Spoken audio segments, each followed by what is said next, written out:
Oi, gente. Finalmente a Polícia Federal vai indiciar Bolsonaro, Alexandre Ramagem e o Braga Neto, o general Braga Neto, por tentativa de golpe de Estado. Aquela tentativa que a gente já sabe, com a quantidade absurda de evidências no celular do Mauro Cid, a minuta golpista, na casa do Anderson Torres, os generais que estiveram presentes, dois deles já confirmaram que foram apresentados a mais de uma minuta golpista. Então, provas é o que não faltam, né, para que esse povo seja indiciado, julgado e tudo transcorrendo normalmente, condenados pelos crimes contra a democracia brasileira. Isso daí virou notícia em tudo quanto é tipo de publicação. Temos aqui na TV 247, Polícia Federal vai indiciar Bolsonaro, Ramagem, Braga Neto. Tem aqui no DCM a mesma notícia. Também no Globo, né? Eu não pago o Globo, mas vocês podem ver aqui. PF está prestes, não deu tempo de. PF está prestes a indiciar Bolsonaro, Braga Neto e tal. Esse é o paywall, né? Aqui tem no ICL Notícias também. PF, indiciamento de Bolsonaro por tentativa de golpe sairá antes das eleições, diz jornal, né? Também serão indiciados o Braga Neto e o ex-chefe da BIM, Alexandre Ramagem, né? A fonte original é o Lauro Jardim, lá do Globo, né? Aqui na revista Fórum, trazendo esses detalhes. Bem, rapidamente, só para vocês saberem a notícia, né? A Polícia Federal está finalizando o inquérito sobre a tentativa de golpe de Estado de 8 de janeiro de 2023, com previsão de conclusão para a segunda quinzena desse mês. De acordo com o jornalista Lauro Jardim, o inquérito revela uma série de ações coordenadas entre diferentes órgãos do governo anterior, liderado por Jair Bolsonaro, com o objetivo explícito de impedir a posse do presidente Luiz Inácio Lula da Silva. Entre os indiciados no processo estarão Jair Bolsonaro, a turma bolsonarista, Jair Bolsonaro, o ex-ministro Walter Braga Neto e Alexandre Ramagem, ex-chefe da Agência Brasileira de Inteligência, a ABIN, e atualmente candidato à Prefeitura do Rio de Janeiro. Vamos ver se vai ter algum impacto sobre a candidatura dele, né? Aqui no Brasil a gente nunca sabe, né? Pablo Marçal, que foi condenado por golpismo, né? Com um negócio de e-mails infectados com vírus para roubar dinheiro das pessoas, está crescendo nas pesquisas, então tudo pode acontecer. Mas enfim, eles serão acusados formalmente de tentar orquestrar um golpe de Estado, uma grave violação prevista no Código Penal brasileiro. E isso daí, enfim, as notícias estão todas aí, enfim, a gente está careca de saber que esse pessoal conspirou contra a democracia brasileira. Agora, tem algumas perguntas ainda sem resposta, né?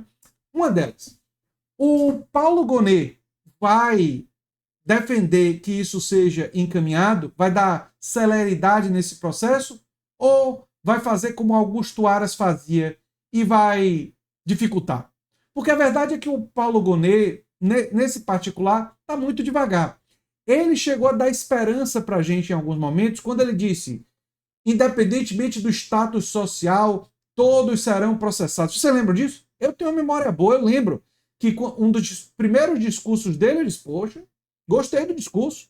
Rapaz, independente do status social, independentemente da popularidade, a lei brasileira vai valer igual para todos. Eu não sou simpático ao Gonet nas posições políticas, mas pelo menos do ponto de vista de um legalista, de um defensor das instituições, ele estava dando sinais positivos. Isso no início. Lembrando que eu sempre achei a indicação dele ruim. Eu disse isso lá atrás. Aí, depois dessas boas sinalizações, nada aconteceu. Uma outra boa sinalização que ele deu foi em relação aos crimes da pandemia, que eles seriam investigados e que poderia ter punição. Você lembra disso? O Paulo Gonet disse isso também. Eu fiz vídeo aqui no canal porque eu denuncio os crimes da pandemia há muito tempo. Quais são os crimes da pandemia? Falar contra a vacinação, ir contra o distanciamento social, defender a aglomeração sem máscara, coisa que o Bolsonaro fez. Tudo isso tem fortes, digamos assim, argumentos e provas de que são crimes sanitários, crimes contra o povo brasileiro. Para não falar de Manaus, os indígenas, né?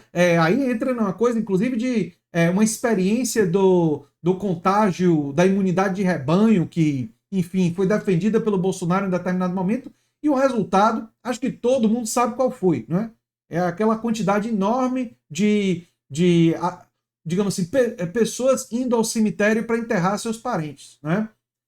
O resultado dessa ação criminosa do governo Bolsonaro é que tem todas as evidências de serem crimes, né? Resta agora a justiça brasileira fazer alguma coisa em relação a isso. E aí, né, entra a questão. O Gonê falou que ia fazer alguma coisa sobre os crimes da pandemia e depois ficou por isso mesmo. Nunca mais ouvi falar, não teve nenhum tipo de processo em relação a isso. O indiciamento do Bolsonaro chegou a ser ventilado e várias reportagens falaram sobre isso, que o Gonê poderia deixar o indiciamento para depois das eleições porque não queria interferir nas eleições, sendo que o Bolsonaro está usando desses processos o tempo todo para dizer que está sendo perseguido. Quer dizer, ele já politizou os processos o tempo todo, então não faz o menor sentido deixar para depois das eleições. É um raciocínio que protege o Bolsonaro do indiciamento e de ser caracterizado o Bolsonaro e o bolsonarismo como golpistas, como inimigos da democracia, que eles são, assim como ladrão de joias e, né, os crimes da pandemia, que são gravíssimos, né, e cujas evidências também são abundantes. Então, uma grande interrogação ainda existe em relação ao que é que o Gonê vai fazer. Agora, essa não é a única interrogação, porque as instituições brasileiras, e aí eu falo do ponto de vista histórico, elas são muito, digamos assim, frouxas para lidar com pessoas ligadas à classe dominante.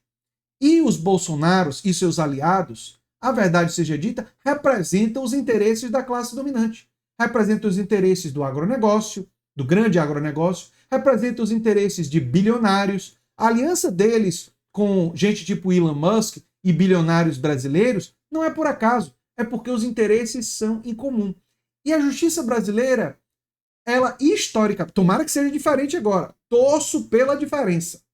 Torço pela diferença. Vou comemorar muito se for diferente. Mas a justiça brasileira, historicamente, trata com muita rigidez, com muita dureza, os pobres e a classe trabalhadora, e aqueles amigos dos poderosos, aliados dos poderosos, ela é sempre extremamente leniente, né? Passa muito pano, é muito passadora de pano, não é?